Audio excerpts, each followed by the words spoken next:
রবিবার দেশবন্ধু চিত্তরঞ্জন দাশের ৯৯তম প্রয়াণ দিবস পালন করল দেশবন্ধু স্মৃতিরক্ষা কমিটির সদস্যরা নানান কার্যক্রমের মাধ্যমে।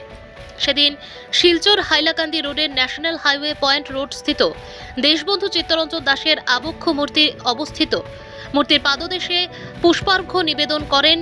উপস্থিত ছিলেন দেশবন্ধু স্মৃতিরক্ষা কমিটির সদস্য সহ সাধারণ জনগণেরাও। বক্তব্যে প্রাক্তন পৌর কমিশনার সাধন পুরকায়স্থ বলেন, বিশ্ব বরেণ্য নেতা দেশবন্ধু চিত্তরঞ্জন দাশ হলেন একজন বাঙালি আইনজীবী, রাজনীতিবিদ, স্বাধীনতা সংগ্রামী, কবি ও লেখক। তিনি স্বরাজ্য পার্টির প্রতিষ্ঠাতা। তার সময়ে অন্যতম বৃহৎ অঙ্কের আয় অর্জনকারী উকিল হওয়া সত্ত্বেও তিনি তার সম্পদ অকাতরে সাহায্য প্রার্থীদের কাছে বিলিয়ে দিয়ে বাংলার ইতিহাসে দানবীর নামে সুপরিচিত হয়ে আছেন। তিনি দেশবন্ধু নামে জগৎ বিখ্যাত হয়ে আছেন। 1925 সালের 16 জুন চিত্তরঞ্জন দাশ মৃত্যুবরণ করেন। উদার মতবাদ ও দেশের প্রতি দরদের কারণে তিনি হিন্দু মুসলমান সকলের শ্রদ্ধা ও ভালোবাসা অর্জন করেন এবং তার এই উদার মতবাদের জন্য জনগণ তাকে দেশবন্ধু খেতাবে ভূষিত করেন। শ্যামলকান্তি দেব বলেন, পরাধীন ভারতে বাংলার অন্যতম শ্রেষ্ঠ প্রগতিশীল রাজনৈতিক নেতা হলেন দেশবন্ধু চিত্তরঞ্জন দাশ। তিনি একাধারে ছিলেন রাজনীতিবিদ, আইনজীবী, লেখক এবং কলকাতার প্রথম মেয়র। ধর্মনিরপেক্ষতা, রাজনৈতিক ক্ষমতা, এদেশের মানুষের প্রতি অপরিসীম ভাবনা তাকে দেশবন্ধুর আখ্যা দিয়েছিল। নারী শিক্ষা ও বিধবা বিবাহ নিয়েও তিনি একাধিক কাজ করেন। এবছর আবহাওয়া প্রতিকূল না থাকার কারণে তেমন বড়ভাবে উক্ত দিবসটি পালন করা যায়নি, কিন্তু আগামী দিনে ওনার জন্ম দিবসটি আরো বড় করে করার পরিকল্পনা রয়েছে বলে জানান। কবি, লেখক তথা নেতাজি বিষয়ক গবেষক নিহার রঞ্জন পাল বলেন, দেশবন্ধু চিত্তরঞ্জন দাশ স্বাধীন ভারতের কল্পনা করেছিলেন, যেখানে সকল নাগরিকের সমান অধিকার ও সুযোগ থাকবে। তিনি সামাজিক ন্যায় বিচার, অর্থনৈতিক উন্নয়ন ও জনগণের স্বার্থ রক্ষাকারী গণতান্ত্রিক ব্যবস্থায় বিশ্বাস করতেন। সেদিন অন্যান্যদের মধ্যে বক্তব্য রাখেন বীরেশ ব্যানার্জি, রসরাজ দাস এবং উপস্থিত ছিলেন নিহার পুরকায়স্থ, প্রাক্তন পৌর কমিশনার গোপাল রায়, শিলচর পৌরসভার পক্ষ থেকে সৌরভ দেব, নিলয় দত্ত, পুলক সোম, সমর পাল, নবদ্বীপ দাস, আজমল হোসেন চৌধুরী, কবি লেখক শতদল আচার্য, তপময় পুরকায়স্থ সহ অন্যান্যরা। ৯৯তম মৃত্যু দিবস, এই উপলক্ষে আমরা দেশবন্ধু চিত্তরঞ্জন দাশ স্মৃতিরক্ষা সমিতির পক্ষ থেকে দেশবন্ধু চিত্তরঞ্জনের প্রতিষ্ঠিত যে মূর্তি শিলচরে আছে, সেই মূর্তির পাদদেশে জমায়েত হয়ে পুষ্পার্ঘ্য অর্পণ করে এই দেশবরেণ্য নেতার প্রতি আমরা শ্রদ্ধা নিবেদন করলাম। দেশবন্ধু চিত্তরঞ্জন দাশ সম্পর্কে বলতে গেলে এই পরিসরে কিছু বলা সম্ভব নয়। যে প্রাকৃতিক পরিস্থিতি, তিনি ঢাকার বিক্রমপুরের লোক ছিলেন, তিনি ব্যারিস্টার ছিলেন, তিনি কলকাতা কর্পোরেশনের প্রথম মেয়র ছিলেন, তিনি আলিপুর বোমা মামলায় অরবিন্দ ঘোষের পক্ষে দাঁড়িয়ে অরবিন্দ ঘোষের জীবন রক্ষা করেছিলেন। তিনি ঋষি অরবিন্দ নামে পরিচিত। সুতরাং একাধারে তিনি আইনজীবী, রাজনীতিবিদ, স্বাধীনতা সংগ্রামী, সাংবাদিক, লেখক, বহুতা প্রতিভার অধিকারী ছিলেন দেশবন্ধু চিত্তরঞ্জন দাশ।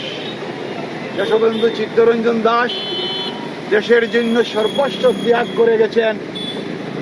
নিজের বাড়ি থেকে আরম্ভ করে সব কিছু দেশের জন্য দান করে গেছেন। আজকের দিনে 1925 সালে দার্জিলিংয়ে উনি প্রয়াত হন। উনি প্রয়াত হওয়ার পর যে শোক মিছিল কলকাতা শহরে সংগঠিত হয়েছিল, সেই শোক মিছিলে গান্ধীজি ও স্বয়ং উপস্থিত ছিলেন। সুতরাং দেশবন্ধু চিত্তরঞ্জন দাশের প্রতি যে শ্রদ্ধা নিবেদন করার কথা, আজকের এই পরিবেশে আমরা সেইভাবে কিছু আয়োজন করতে পারিনি। আগামী বছর আজকের দিনে ওনার মৃত্যুর শতবর্ষ পূর্ণ হবে, আমরা বড় করে অনুষ্ঠান করব। উনি 1827 সালের 5ই নভেম্বর জন্মগ্রহণ করেছিলেন, আর 1925 সালের 16ই জুন উনি প্রয়াত হয়েছিলেন। যাই হোক, এই দেশবরেণ্য নেতার প্রতি আমরা শ্রদ্ধা নিবেদন করতে পেরে শিলচরবাসী হিসাবে কৃতজ্ঞ মনে করছি। ওনার প্রতি আমরা যথাযোগ্য সম্মান আমরা হয়তো দেখাতে পারছি না, কিন্তু আগামীতে আরও বড় ধরনের অনুষ্ঠান করার আমাদের অঙ্গীকার রইল। এখন আমাদের মধ্যে আছেন এই মূর্তিষ্ঠা কমিটির যিনি সহসভাপতি এবং স্মৃতিরক্ষা কমিটিরও সহসভাপতি, প্রবীণ ব্যক্তিত্ব এই শহরের সমলদেব মহাশয়। ওনাকে বলবো কিছু বলার জন্য। দেশবন্ধু চিত্তরঞ্জন দাসের 99তম প্রয়াণ দিবসে আমরা এই স্মৃতিরক্ষা সমিতি কর্তৃক মূর্তি প্রতিষ্ঠা হয়েছিল বলে আমরা সমবেত হয়েছি। সেটা শিলচরবাসীর একটা বড় পাওনা। আগামী বছর শতবার্ষিকী প্রয়াণ দিবস যখন উদযাপিত হবে, তার পূর্বে আমার একটা যে সাজেশন থাকলো, বিশেষ করে জন্মদিবস অর্থাৎ নভেম্বর মাসে যখন আবার লোক সমাবেত হবে এবং আশা করা যায় সেই সময় শীতকাল থাকায় একটু বেশি সমাবেত হয়, সেই সময় একটি বড় করে স্মৃতিরক্ষা সমিতি দ্বারা প্রয়াণ শতবার্ষিকী দিবস উদযাপনের কর্মসূচি গ্রহণ করবেন বলে আমি অনুরোধ করছি। আর সাধন প্রকাষ্ট মহাশয় অতি সংক্ষেপে দেশবন্ধু চিত্তরঞ্জন দাসের কর্মজীবন সম্পর্কে সংক্ষেপে বললেন, এবং যাদের সামনে বললেন আমার মনে হয় না তাদের সামনে আবার বলা বাহুল্য মাত্র। তাই আমি বিরত থাকলাম। আমি আমার অন্তরের অন্তঃস্থল থেকে এই দেশবরণ্য নেতাকে তার স্মৃতির উদ্দেশ্যে শ্রদ্ধা জানাচ্ছি। এবং এটাও সত্যি কথা যে যদি দেশবন্ধু চিত্তরঞ্জন দাস তখন বাংলায়, শুধু একটা কথা বলবো যে একটা জিনিস বারবার প্রশ্ন উঠে আসে যে ভারতবর্ষের স্বাধীনতা কীভাবে এসেছিল, সেটি বিপ্লবের মাধ্যমে নাকি অতি সেই নিরীহভাবে যে সত্যাগ্রহ করে।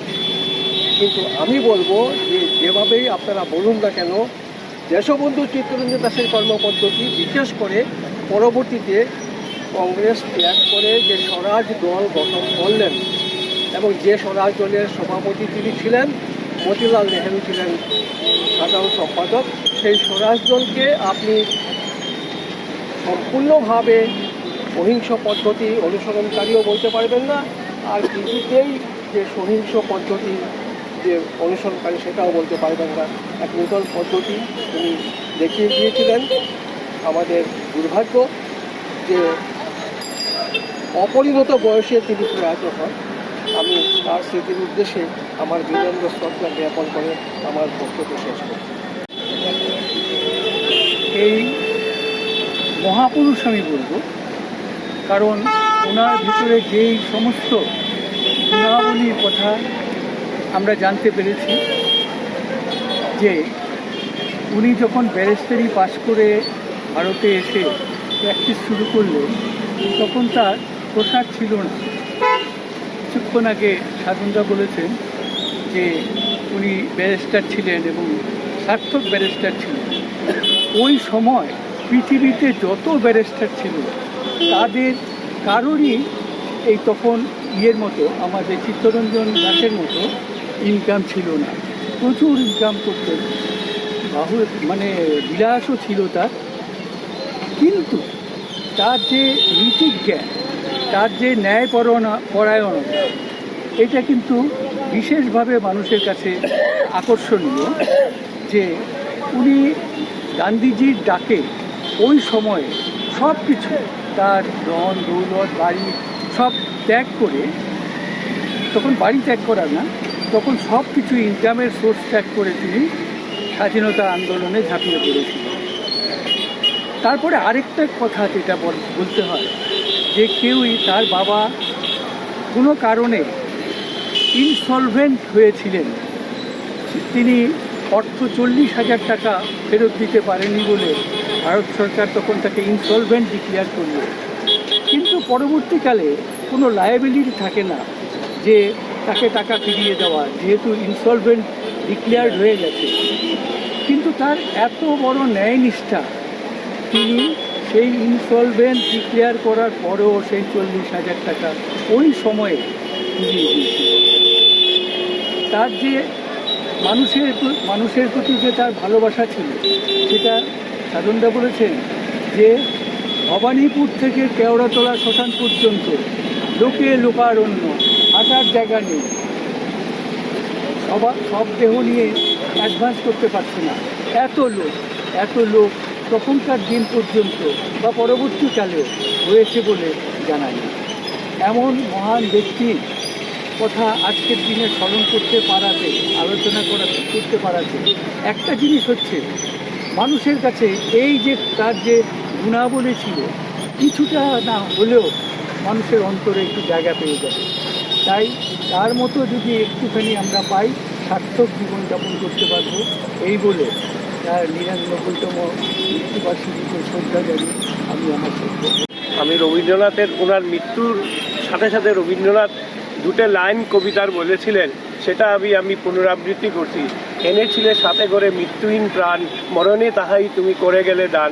সেটা একবারে সার্থক কথা উনি বলেছেন। ওনার মৃত্যুর সাথে সাথেই এই দুটি লাইন উনি লিখে দিয়েছিলেন। আর আমি একটা কথা বলবো যে নেতাজি প্রথম যখন ICS পাস করে এসেছিলেন তখন উনি ছিলেন মেয়র, আর তখন সুভাষচন্দ্রকে করেছিলেন চিফ এক্সিকিউটিভ অফিসার, আর সুভাষচন্দ্র ছিলেন ওনার ভাব শিষ্য। সবাই যারা নেতাজি জীবনীকার তারা বলেন যদি দেশবন্ধু জীবিত থাকতেন তাহলে ভারতবর্ষের রাজনীতিটা অন্য খাতে বইত, এবং আমাদের সুভাষচন্দ্রকেও আজ বিদেশে গিয়ে সেই আজাদিন ফৌজ গঠন করতে পারতো না। ভারতবর্ষের রাজনীতি তখনকার সময় এই স্বরাজ পার্টি কিন্তু ভারতবর্ষের রাজনীতিকে তখন করতো, যেটা বলা যায় চালিত করতো, এবং চালিকা শক্তি ছিলেন এই দেশবন্ধু চিত্তরঞ্জন দাস। আজকের এই প্রয়াণ দিবসে আমি আমার অন্তরের অন্তঃস্থল থেকে ওনাকে আমার শ্রদ্ধা নিবেদন করি।